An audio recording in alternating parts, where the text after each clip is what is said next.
إن الحمد لله نحمده ونستعينه ونستغفره ونعوذ بالله من شرور أنفسنا ومن سيئات أعمالنا من يهده الله فلا مضل له ومن يضلل فلا هادي له وأشهد أن لا إله إلا الله وحده لا شريك له وأشهد أن محمدا عبده ورسوله أعوذ بالله السميع العليم من الشيطان الرجيم من همزه ونفخه ونفثه يا أيها الذين آمنوا اتقوا الله حق تقاته ولا تموتن إلا وأنتم مسلمون يا أيها الناس اتقوا ربكم الذي خلقكم من نفس واحدة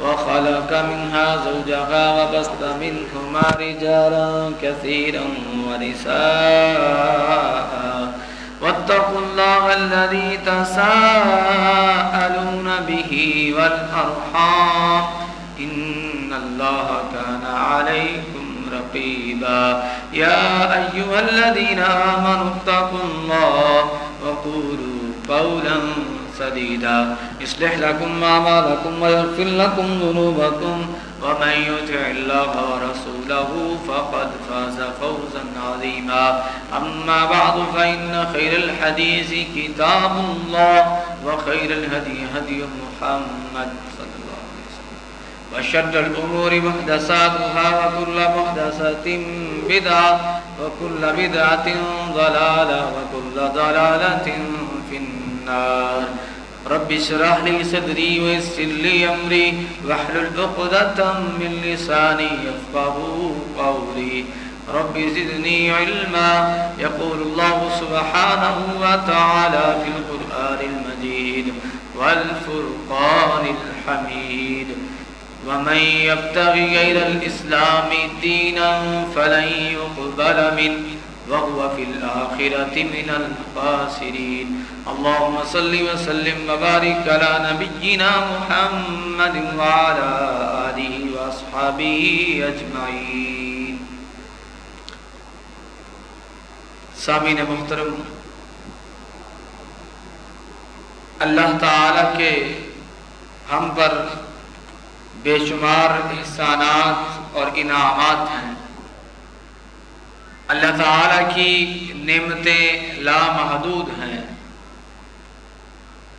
خالق کائنات قرآن مجید میں ارشاد فرماتے ہیں وَإِن تَعُدُّوا نِعْمَةَ اللَّهِ لَا تُحْصُوهَا، اگر تم اللہ کی نعمتوں کو شمار کرو تو تم ان کو شمار نہیں کر سکتے۔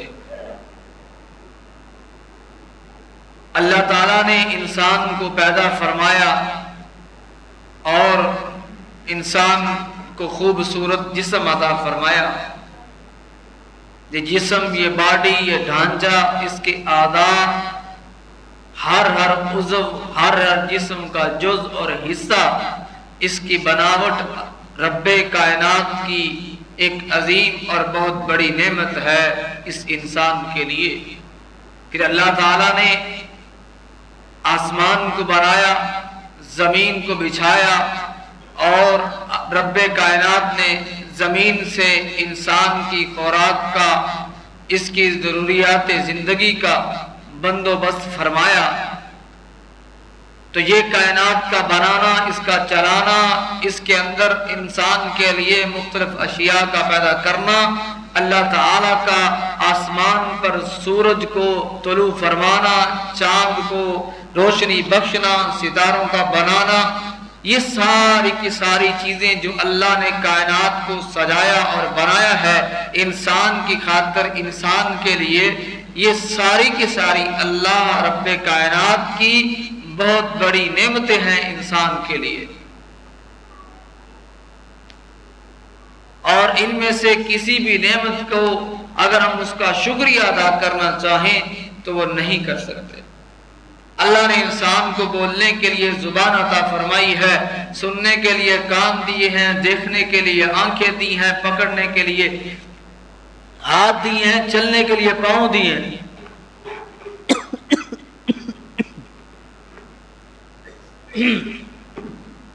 تو ان میں سے ہر نعمت بڑی عظیم ہے، بہت بڑی نعمت ہے، لیکن آج میں آپ کے سامنے جس نعمت کا تذکرہ کرنا چاہتا ہوں وہ نعمت ان ساری نعمتوں سے اعلیٰ اور برتر ہے اور ان سب سے بڑی نعمت ہے۔ احباب گرامی، ایک بندہ جس کو اللہ تعالیٰ نے مال و دولت سے نوازا ہے، روپے پیسہ دیا ہے، بینک بیلنس اس کے پاس ہے، وہ بڑے خیر کے کام کرتا ہے، نیکی کے کام کرتا ہے، فلاحی ادارے اس نے کھولے ہیں، NGOs کو چلانے والا ہے، لوگوں کی خدمت کرتا ہے اور لوگوں کے لیے ان کے کام آتا ہے، بڑی بھلائی، بڑی خیر خائی، بڑی نیکیاں کرنے والا بڑا اچھا آدمی انسان ہے۔ اس کی ساری نیکیاں جتنی بھی وہ اپنی زندگی کے اندر کر رہا ہے وہ ساری کی ساری رائے گا بیکار ہیں، اس کے لیے مفید نہیں ہوں گی اگر اس کے پاس اسلام نہیں ہے، اگر اس کے پاس ایمان نہیں ہے۔ کیوں؟ کیونکہ دنیا کے اندر دولت کا مل جانا، روپے پیسے کا مل جانا، عہدے سٹیٹس کا مل جانا، دنیا کے اندر اچھے کام کر لینا، دنیا تو بن گئی، دنیا تو ٹھیک ہو گئی، لیکن آخرت کی زندگی جو ہمیشہ کی زندگی ہے، جو لامحدود اور نہ ختم ہونے والی زندگی ہے، اس زندگی کو اگر کوئی چیز سنوارنے والی ہے، بنانے والی ہے، درست کرنے والی ہے، ادھر کامیابی دلانے والی اگر کوئی چیز ہے تو وہ اسلام ہے، ہدایت ہے دین کی، اسلام کی۔ اگر کسی کے پاس یہ دولت اور یہ نعمت نہیں ہے تو وہ دنیا کا فقیر اور کنگال آدمی ہے۔ دنیا تو عارضی زندگی ہے، یہ تو گزار جائے گا، وہ بھی جس کے پاس کچھ بھی نہیں ہے اور وہ بھی جو دولتوں کے اندر، ناز و نخروں کے اندر پلا ہوا ہے، دونوں کی گزر جانی ہے۔ لیکن اگر ایک کے پاس ایمان ہے اور دوسرے کے پاس نہیں ہے تو ان کا تقابل کوئی نہیں ہے۔ ایک طرف دنیا کا امیر ترین انسان ہی کیوں نہ ہو، دنیا کا بڑا امیر ترین انسان، اور ایک طرف ایک جھونپڑی کے اندر رہنے والا، ایک کٹیا کے اندر رہنے والا، جس کے لیے رات کو سونے کے لیے اچھا بستر میسر نہیں ہے، پہننے کے لیے اچھا لباس میسر نہیں ہے، اچھا کھانا جس کے لیے میسر نہیں ہے، کبھی ملتا ہے کبھی نہیں ملتا، چھت اس کے پاس اچھی میسر نہیں ہے، لیکن اس کے دل کے اندر ایمان ہے، اسلام کی دولت ہے، اللہ اور اس کے رسول کی محبت ہے، وہ اسلام پر چلنے والا ہے، محمد کریم صلی اللہ علیہ وسلم کی اطاعت اور فرما برداری کرنے والا ہے، اسلام کے مطابق زندگی بسر کرنے والا ہے، تو اس آدمی کی زندگی، اس کی دنیا اور آخرت، وہ محلوں اور بنگلات کے اندر رہنے والا، دنیا کی عیشوں آرائشوں کے اندر رہنے والا اور دنیا کا امیر ترین انسان اس سے کہیں بہتر ہے۔ کیونکہ عارضی زندگی تو اس کی گزر جائے گی لیکن ہمیشہ کی زندگی سنور جائے گی، اور اس کی صرف عارضی ہی ہے، ہمیشہ کی زندگی برباد ہے۔ کیوں؟ اس کے پاس اسلام نہیں ہے۔ اللہ تعالیٰ نے نبی کریم علیہ السلام کو جب مبعوث فرمایا تو اللہ تعالیٰ نے عام کی بیسس سے پہلے جتنے بھی دین تھے سب کو ختم کر دیا۔ ان الدین عند اللہ الاسلام۔ اب اگر کوئی اللہ کے ہاں دین قابل قبول ہے تو وہ اسلام ہے۔ دوسری جگہ فرمایا وَمَن يَبْتَغِ غَيْرَ الْإِسْلَامِ دِينًا فَلَن يُقْبَلَ مِنْهُ وَهُوَ فِي الْآخِرَةِ مِنَ الْخَاسِرِينَ۔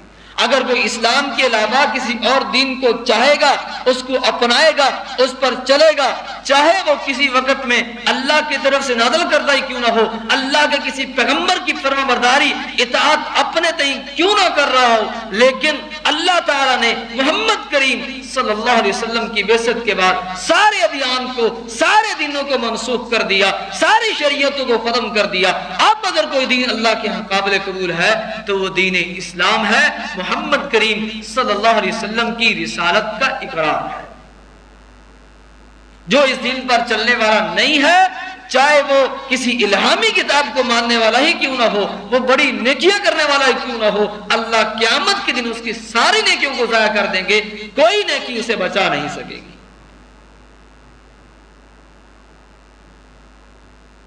اور اس نعمت کا، اسلام کی نعمت اور دولت کا مل جانا یہ اللہ تعالیٰ کی سب سے بڑی نعمت ہے۔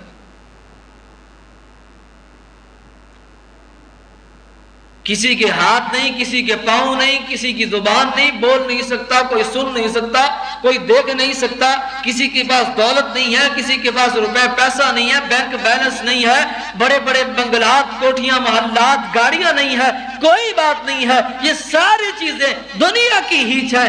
اسلام کے مقابلے میں اسلام کی نعمت اگر مل گئی ہے تو سمجھے سب کچھ مل گیا ہے۔ اور اس دنیا میں پریشان زیادہ وہی ہوتا ہے جو دنیا کو جتنی زیادہ اہمیت دیتا ہے۔ جس کے نزدیک دنیا کی اہمیت نہیں ہے وہ دنیا کے لیے بے چین اور پریشان نہیں ہوتا۔ اللہ کے نبی محمد کریم صلی اللہ علیہ وسلم نے اپنے اصحاب کی جو تربیت کی تھی ان کو دنیا کی کوئی پرواہ نہیں تھی۔ آپ ذرا موازنہ کیجئے کہ اسلام کتنی بڑی نعمت ہے۔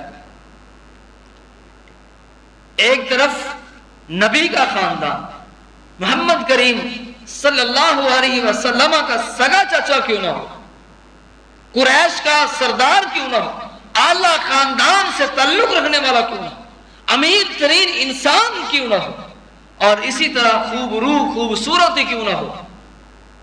بات کر رہا ہوں ابو لہب کی، نبی کا چچا، بڑا خوبصورت، اعلیٰ خاندان، اعلیٰ حسب و نسب، قریش کا سردار، مکہ کا وڈیرا، بڑے پنچایت کا بندہ، چودھری ہے، فیصلے کرنے والا ہے۔ اور دوسری طرف کون ہے؟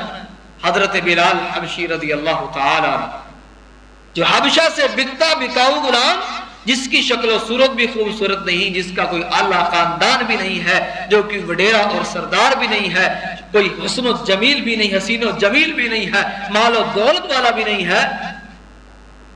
ان دونوں میں فرق کیا ہے؟ ایک چیز ہے، ایمان ہے، اسلام ہے ایک کے پاس تو اس کی قیمت کیا ہے، اور دوسرا جس کے پاس اسلام نہیں ہے اس کی قیمت کیا ہے۔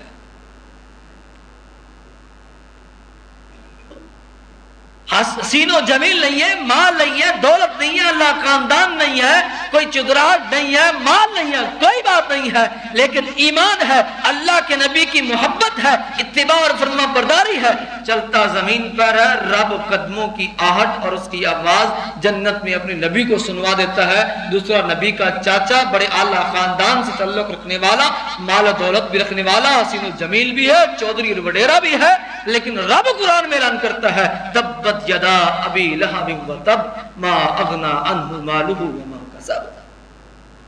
ابو لہب تباہ برباد ہو گیا، اس کے ہاتھ ٹوٹ گئے، اس کا مال اس کے کوئی کام نہیں آیا۔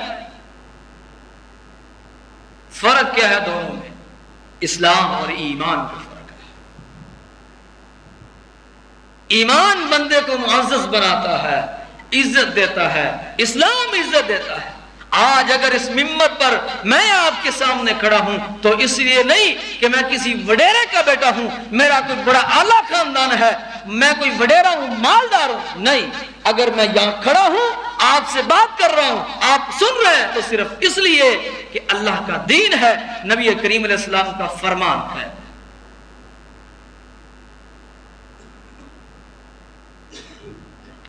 عزت اسلام میں ہے، آپ اندازہ کر لیں کہ سب سے بڑی نعمت کیا ہے۔ پھر سب سے بڑی نعمت اسلام کی نعمت ہے جو اللہ تعالیٰ نے مجھے اور آپ کو عطا فرمائی ہے۔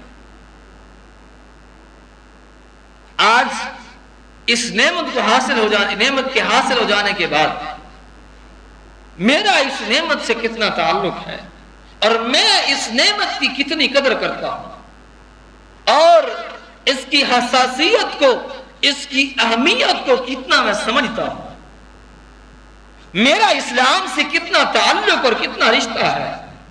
میں نے شروع بچپن سے لے کر آج تک اسلام کو کتنا پڑھا ہے، میں اسلام کے بارے میں کیا جانتا ہوں، میں اللہ کے قرآن کے بارے میں کیا جانتا ہوں۔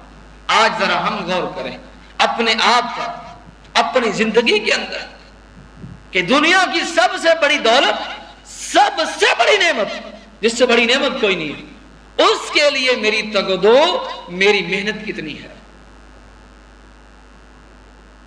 میں آپ کے سامنے عرض کر چکا ہوں کہ دنیا کی جتنی بھی نعمتیں ہیں اسلام کے مقابلے میں ہیچ کوئی ویلیو نہیں ان کی. سب سے بڑی نعمت دنیا کے اندر وہ اسلام ہے.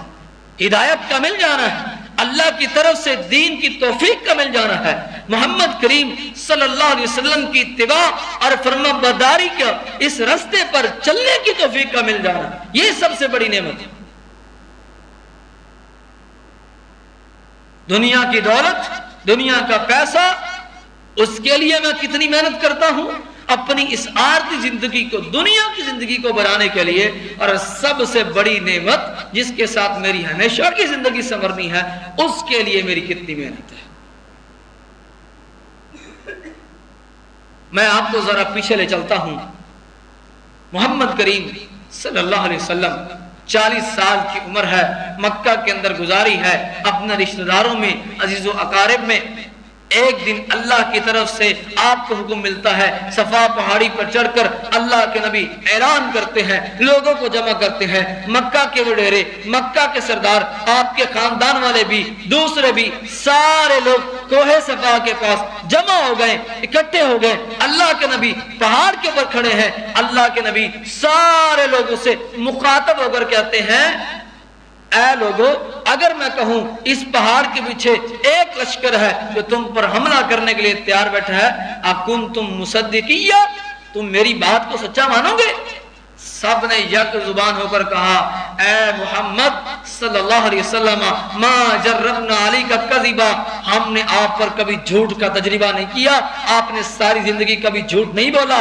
اگر آپ کہتے ہیں اس پہاڑ کے پیچھے ایک لشکر ہے جو ہم پر حملہ کرنے والا ہے, تو ہم بغیر دیکھے ہی آپ کی بات کی تصدیق کرتے ہیں, کیونکہ آپ صادق و امین ہیں, آپ سچے ہیں. یہ آپ کی صداقت کے, آپ کی امانت کے نعرے لگانے والے, آپ کو صادق اور امین ماننے والے, آپ سے محبت کرنے والے, آپ کے سگے, آپ کے قریبی, آپ کے رشتہ دار, آپ کے عزیز و اقارب سارے کھڑے ہیں. وہاں پہ مکہ کے سردار بھی ہیں, دوسرے لوگ بھی ہیں جو اپنی امانتیں میرے اور آپ کے نبی کے پاس رکھتے تھے, جو اپنے فیصلے میرے اور آپ کے نبی سے کرواتے تھے, جو اپنی تجارت کے معاملات میرے اور آپ کے نبی سے حل کرواتے تھے. ابھی آپ نے نبوت کا اعلان نہیں کیا تھا, جو آپ کو صادق اور امین کہنے والے تھے. ایک اعلان اللہ کے نبی کرتے ہیں, قولوا لا الہ الا اللہ تفلحوا, اے مکہ کے لوگوں لا الہ الا اللہ کا اقرار کر لو, کامیاب ہو جاؤ گے.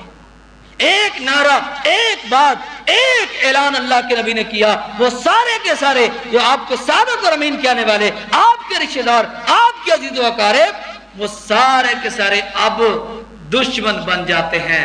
اب رشتہ داریاں محبتیں نفرتوں میں بدل جاتی ہیں, دشمنیوں میں بدل جاتی ہیں. صرف ایک نعرہ, ایک بات.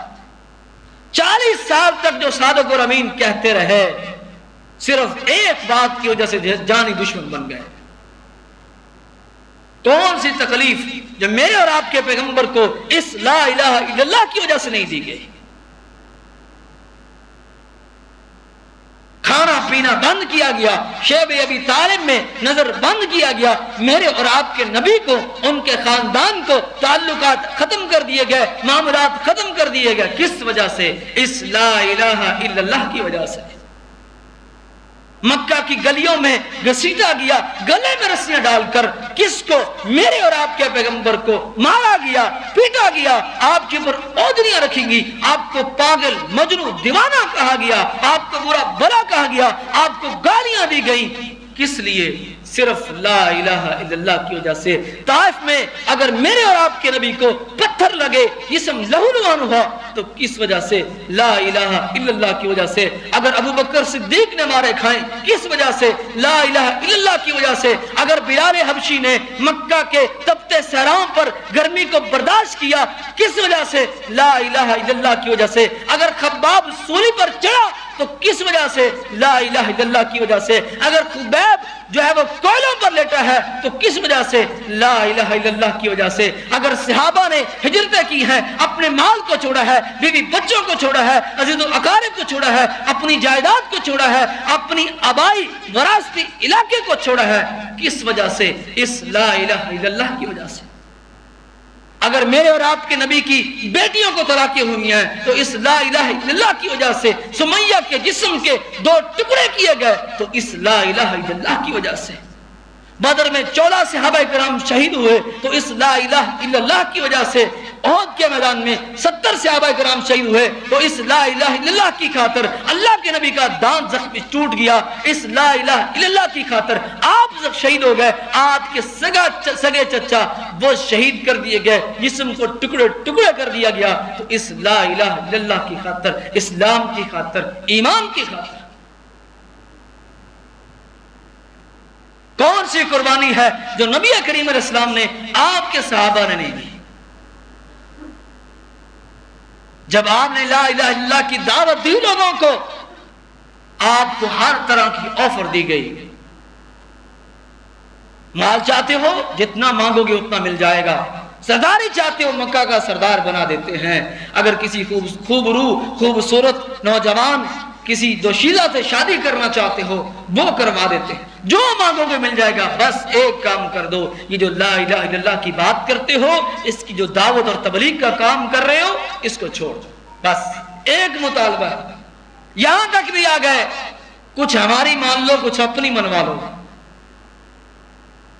کچھ ہماری مان لو کچھ اپنی منوا لو، کوئی درمیانہ رستہ نکال لو، کوئی گنجائش پیدا کر لو، کچھ دن ہمارے بتوں کی پوجا کر لو، ہمارے خداؤں کو مان لو، کچھ دن ہم تمہارے خدا کو مان لیں گے۔ لیکن اللہ کے نبی محمد کریم صلی اللہ علیہ وسلم اور آپ کے اصحاب نے ان ساری آفروں کو ٹھکرا دیا، نہیں قبول کیا، کس لیے؟ اس کلمے کی خاطر، لا الہ الا اللہ کی خاطر۔ آج میں تو دیکھتا ہوں نا، میری زندگی، دنیا کی زندگی اچھی ہونی چاہیے، بہتر ہونی چاہیے، پیسہ دولت آنی چاہیے، جیسے مرضی آتا رہا، مجھے کوئی پرواہ نہیں حلال ہے یا حرام ہے، بس کلمہ پڑھا ہوا مسلمان تو ہوں نا میں، اور کہنے کی حد تک مجھ سے بڑا تو اللہ کے نبی سے محبت کرنے والا اور عاشق بھی کوئی نہیں ملے گا۔ لیکن آج تک میں نے اسلام کے لیے کیا کیا ہے؟ میری کیا قربانی ہے دین اور اسلام کے لیے؟ میں نے کتنا پڑھا ہے اسلام کو؟ آج میری قربانی تو یہ ہے کہ بس ہفتے کے بعد جو ہے 10-15 منٹ 20 منٹ میں جمعے کے خطبے کے لیے نکال لیتا ہوں اور سمجھتا ہوں کہ اپنے رب پر پتہ نہیں کتنا بڑا احسان چڑھا دیا میں نے، اور ہمارے معاشرے کی اکثریت وہ اس توفیق سے بھی معروم ہے، جمعہ بھی ادا نہیں کرتے۔ اور اگر ان جاہلوں سے پوچھ لیا جائے دین اسلام کے بارے میں، کوئی بات کر لی جائے تو آپ کو سب سے بڑے مفتی بھی یہی نظر آئیں گے، سب سے بڑے نبی سے محبت کے دعوے دار بھی یہی نظر آئیں گے، باقی سارے کے سارے گستاخ ہیں، سارے بڑے جناب محبت کرنے والے نبی کے ساتھ یہی ہیں۔ اور اسلام کے ساتھ رشتہ کتنا ہے کلمے کا معنی کا پتہ نہیں ہے، یہ ہمیں ہے اسلام کی قدر، یہ ہم نے اسلام کو جانا ہے، اسلام کو پڑھا ہے۔ سب سے بڑی دولت، سب سے بڑی نعمت اسلام اللہ نے ہمیں دی، آج ہمیں اس کی کتنی قدر ہے؟ میری عمر 60 سال 50 سال 40 30 سال ہو گئی، اگر مجھے قرآن بھی پڑھنا نہ آئے تو کس چیز کا مسلمان ہوں؟ مجھے کلمہ بھی صحیح پڑھنا نہ آئے تو میں کس چیز کا مسلمان ہوں؟ میرا کیا تعلق ہے اسلام کے ساتھ؟ کیا رشتہ اور کیا نسبت باقی بچتی ہے اسلام کے ساتھ؟ نماز میں نہیں پڑھتا، آج مجھے نماز سے کس نے روکا؟ میرے بھائیوں ذرا غور کرنے والی بات ہے۔ اللہ کے نبی بیت اللہ میں جاتے ہیں نماز پڑھنے کے لیے، کبھی ابو لہب رکتا ہے، کبھی ابو جہل رکتا ہے، کبھی عتبہ اور شیبہ رکتا ہے، کبھی آپ کو گالیاں دی جاتی ہیں، کبھی نماز کے دوران آپ پر اوڑھڑی ڈال دی جاتی ہے، لیکن اس کے باوجود اللہ کے نبی بیت اللہ میں جا کر نماز ادا کرتے ہیں۔ آج مجھے کس نے روکا؟ عتبہ نے، شیبہ نے، ابو جہل ابو لہب نے؟ اذان ہوگی، میرے گھر کو کسی نے باہر سے تالا لگا دیا کہ تو مسجد میں نہیں جا سکتا، تو نماز نہیں پڑھ سکتا، حکومت نے پابندی لگائی ہے، کس چیز نے روکا مجھے نماز پڑھنے سے؟ آج میں ذرا غور تو کروں، میں تو اتنا بھی نہیں کر سکتا کہ گھر سے چل کر مسجد میں آ کر نماز پڑھ لوں۔ یہ میری نسبت اور تعلق ہے اسلام سے، یہ میں نے سمجھا ہے اسلام۔ اصل میں اہمیت نہیں ہے نا اس چیز کی، ہمارے ذہن میں اہمیت ہی نہیں ہے. ہم نے دنیا کو سمجھا ہے سب کچھ کہ یہی بس سب کچھ ہے. بل تؤثرون الحیات الدنیا، اللہ فرماتے تم دنیا کی زندگی کو ترجیح دیتے ہو، والآخرۃ خیر وابقا، لیکن یاد رکھنا لوگوں آخرت دنیا سے کہیں بہتر اور باقی رہنے والی ہے.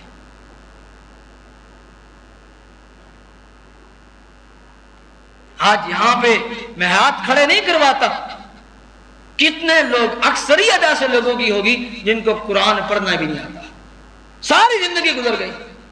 اور ترجمے والے پوچھ لوں تو 2-4 کے علاوہ کوئی بندہ نہیں ملے گا جس نے قرآن کو ترجمے کے ساتھ پڑھا ہو، اور تفسیر کی بات ہو تو شاید ہی کوئی ملے جس نے قرآن کو سمجھا بھی ہو. اور حدیث کا پوچھ لیا جائے کہ آپ کے گھر میں کتنی حدیث کی کتابیں پڑھی ہیں؟ آج ہمیں تو کچھ نہیں کرنا پڑا نا، نہ قرآن کے لیے نہ حدیث کے لیے. قدر تو ان لوگوں کو تھی جنہوں نے ایک ایک حدیث نبی کی سننے کے لیے، اس کا علم حاصل کرنے کے لیے مہینوں کا سفر کیا اور مشقتوں بھرا، صعوبتوں بھرا سفر کیا. قدر تو ان لوگوں کو حدیث کی.